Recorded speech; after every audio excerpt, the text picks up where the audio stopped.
बिस्मिल्लाहिर्रहमानिर्रहीम। Power and poor with राय जुल्फ़कार अली।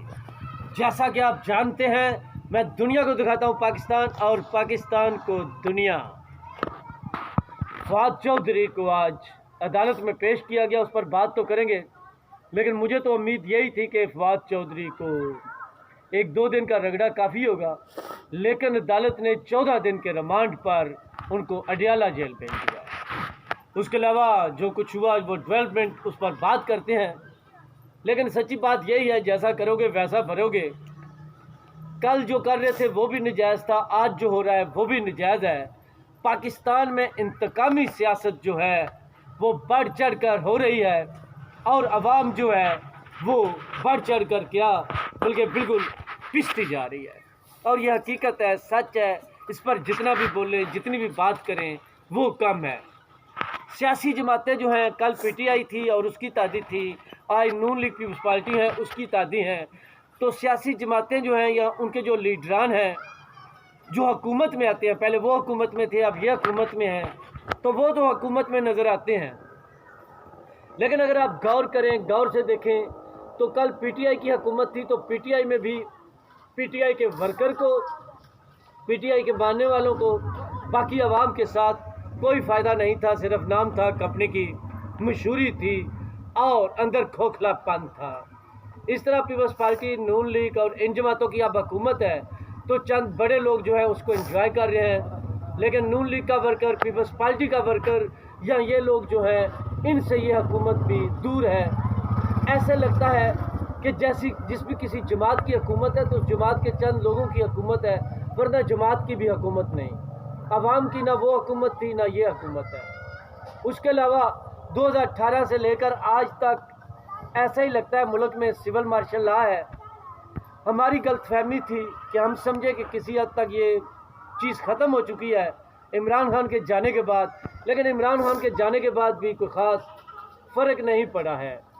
और आपने देखा कि आज फिर फवाद चौधरी के वो ऊपर सफ़ेद रंग का कपड़ा डाला गया, हथकड़ियाँ लगाई गई।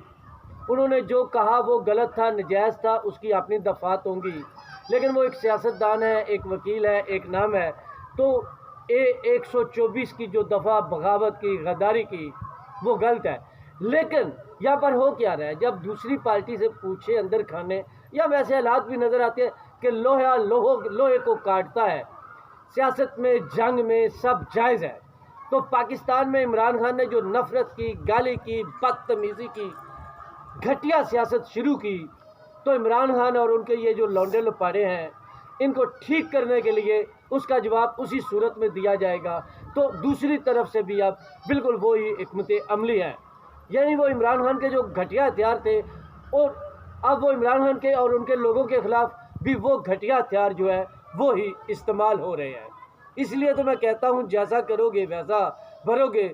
वो क्या कहते हैं, जो बोया है वही काटेंगे। तो इमरान खान के ख़िलाफ़ ये जो चीज़ें चलती जा रही हैं, तो अब देखें ना, शहबाज गिल, उसके बाद वो आज़म स्वाति, तो इतना ज़्यादा नहीं था फवाद चौधरी के बारे में। लेकिन आज हुआ क्या, आज बाबर वान ने वैसे काफ़ी बातें वहाँ पर की, तो बाबर वान ने कहा, देखें जी ये मुंशी क्या है, मुंशी किसको कहते हैं। अच्छा, बाबर वान ने तो उसने कहा फिर हम बोल नहीं सकते हैं, ये कोई पार्लियामेंट नहीं है, ये कोई सुप्रीम कोर्ट नहीं है, इलेक्शन कमीशन एक इदारा है। इस तरह की बेशुमार बातें वो करते रहे। साथ उन्होंने कहा जी आज मेरा जन्मदिन भी है मेरे ख्याल में, तो चले वो तो अदालत ने उनको मुबारकबाद दी, और उन्होंने कहा आज मेरा जन्मदिन है, मैंने आज अपने बयानात, मतलब अपने जो ये वो क्या कहते हैं बहस, वो दलाइल शुरू किए हैं, तो 2 दिन चाहिए।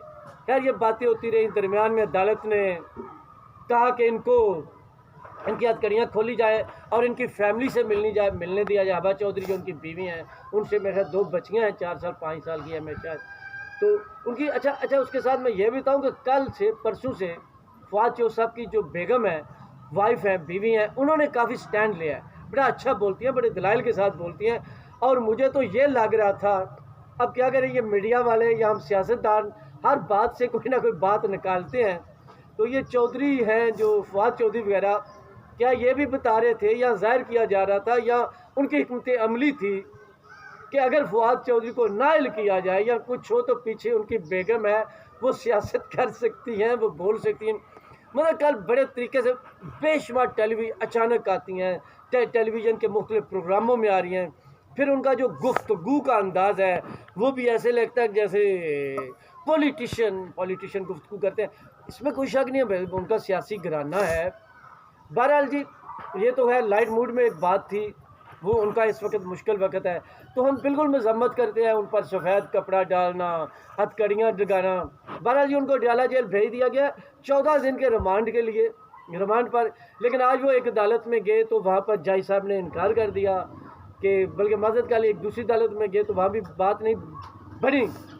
यानी जब आप जेल जाते हैं तो अब ज़मानत का जो काम है वो हो सकता है, तो अब बात कल के दिन पर चली गई है, तो देखते हैं कि कल क्या होता है। लेकिन 14 दिन के लिए वो जेल चले गया, लेकिन ऐसे लगता है कि 1-2-3 दिन तक उनकी जो ज़मानत है वो मंजूर हो जाएगी, और उसके बाद सूरत हाल जो है वो फवाद चौधरी की देखनी पड़ेगी, उस पर क्या होता है। लेकिन उसके साथ साथ अच्छा, जो इनके वकील थे बाबर अवान और दूसरे, वो साथ ये भी बता रहे थे कि क्या जी वो एक शख्स लाहौर बैठा हुआ है, असल मसला उस शख्स का है, असल इमरान खान को गिरफ़्तार करना चाहते हैं, और फवाद चौधरी और ये लोग जो हैं ये तो बस सामने टारगेट है। अच्छा, फवाद चौधरी को जब ऊपर बुलाया गया अदालत में, वो आते हैं तो उन्होंने कहा जी ये मेरा ज़ाती बयान नहीं है। तो बात तो वो ठीक कर रहे थे, जो भी है क्यों अपने आप पर ले, ये पार्टी पॉलिसी है, पार्टी का बयान है, और जो पार्टी का बयान है, मैं पार्टी का तर्जमान हूँ तो मैंने बयान दिया है। लेकिन उसके साथ उनको भी साहस है, उनको भी पता है कि उन्होंने जो वो उनके बच्चों को धमकी दी है वो जुर्म है, उनको बिल्कुल आगे नहीं बढ़ता, वो नहीं करना चाहिए। इस तरह जो फ़रख हबीब ने जो गाड़ी रोकी थी, फिर उनके खिलाफ भी सुना है, वो फिरोज़ वाला थाना में पर्चा हो गया। तो काला शाह काकू पर वो जो गाड़ियाँ थी, तो उन्होंने कहा जी वो काली गाड़ियाँ थी, नंबर प्लेट नहीं थी, डाले थे 31 डाले थे, पता नहीं क्या पोजीशन थी, क्या हालात थे। तो बात तो वही आ रही है कि वो उनको बता रहे हैं, उनको समझा रहे हैं कि ये जो रगड़ा है ये लग सकता है। तो बहरहाल जी, फवाद चौधरी साहब जेल चले गए। सियासत में अच्छी खासी गर्मा गर्मी है। पाकिस्तान के जो काफ़ी इलाके हैं वहाँ पर बर्फ़बारी है, ठंड है, बारिश हो रही है, लेकिन यहाँ पर सूरत हाल जो है, सियासत जो है वो सियासत गर्म है, सियासत में काफ़ी गर्मा गर्मी है, काफ़ी तपश है। और इसी तरह अकानमी में जो तपश नहीं, ठंडक है ना, पता नहीं क्या है कि 100 आज फिर छलांग लगाई, डॉलर ने 162 के ऊपर चला गया। और अच्छा, सागदार के साथ जो है ना, वो मतलब कल से मुफ्ता इस्माइल आ रहे थे, अब ये कहा जा रहा है जी उनकी पॉलिसी ठीक थी, इन्होंने गलत किया।